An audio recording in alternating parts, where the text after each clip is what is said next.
हमारे देश में ऐसे नीच और घटिया मानसिकता के नेता भरे पड़े हैं कि बस पूछिए मत। आपको सुनाते हैं आज रेप की थ्योरी। इसमें कहा गया है कि अगर लड़की खूबसूरत है तो उसका रेप हो सकता है क्योंकि डिस्ट्रैक्शन हो जाता है। इंडिया में सबसे ज्यादा रेप किसके होते हैं? शेड्यूल कास्ट, शेड्यूल ट्राइब और मोस्ट ओबीसी होते हैं। तो मेरा कहने का मतलब है, रेप की थ्योरी ये है कि कोई भी कैसी भी दिमाग का आदमी रस्ते में जा रहा है, उसे खूबसूरत अगर लड़की दिखी, सुंदर, अति सुंदर, तो उसका ब्रेन है वो इधर वो विचलित हो सकता है, तो रेप हो सकता है। मध्य प्रदेश के कांग्रेस विधायक हैं फूल सिंह बरैया। ये दतिया जिले के भांडेर सीट से कांग्रेस पार्टी के विधायक हैं। इनका कहना है कि भारत में सबसे ज्यादा रेप SC, ST और OBC महिलाओं के साथ होता है। लेकिन इन्हीं की दूसरी थ्योरी ये भी कहती है कि रेप तो सिर्फ सुंदर लड़कियों का ही मुमकिन है। अब इनके मुताबिक SC, ST और OBC की महिलाएं तो इतनी सुंदर होती नहीं, तो फिर इनके साथ रेप क्यों हो रहा है? आदिवासी में कौन सी अति सुंदर स्त्री है? SC की कौन सी अति सुंदर स्त्री है? मोस्ट ओबीसी में ऐसी स्त्रियां सुंदरियां हैं? क्यों होता है बलात्कार? उनके धर्म ग्रंथों में इस तरह की निर्देश दिए गए। इसका जवाब देते हुए ये कहते हैं कि धार्मिक ग्रंथों में ऐसा लिखा है। जी हाँ, सही सुना आपने। इनके अनुसार छोटी छोटी बच्चियों का रेप इसलिए होता है क्योंकि धर्म ग्रंथों में ऐसा लिखा है कि अगर कोई तीर्थ स्थल नहीं जा पाता तो वो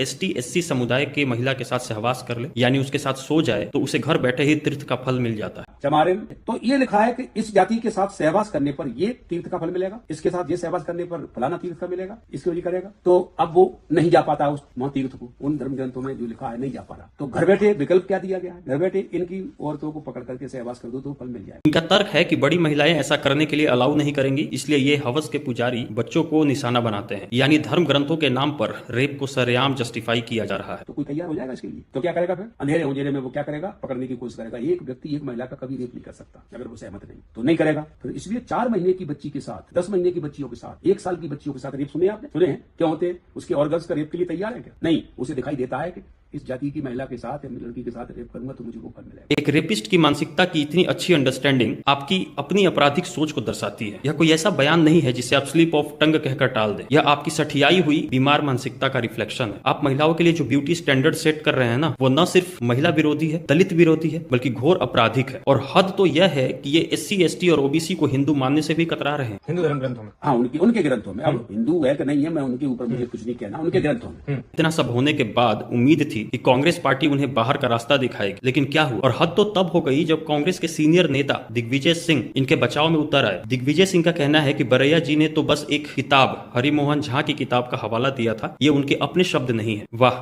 क्या डिफेंस है। मतलब अगर किताब में जहर लिखा होगा तो आप उसे माइक पर उगल देंगे। और राहुल जी जो मोहब्बत की दुकान खोलने चले थे, इस नफरती बयान पर उनकी दुकान का शटर गिरा हुआ है। एक शब्द भी नहीं निकला है उनके मुंह से। सवाल सीधा है, क्या संविधान बचाओ का नारा देने वाले राहुल जी और खड़गे जी रेप को जस्टिफाई करने वाले इस विधायक को पार्टी में रखकर कौन सा संविधान बचा रहे हैं? मध्य प्रदेश में कांग्रेस 20 साल से बनवास काट रही है और ऐसे नेताओं को डिफेंड करके लगता है आगे भी बनवास ही लिखा है।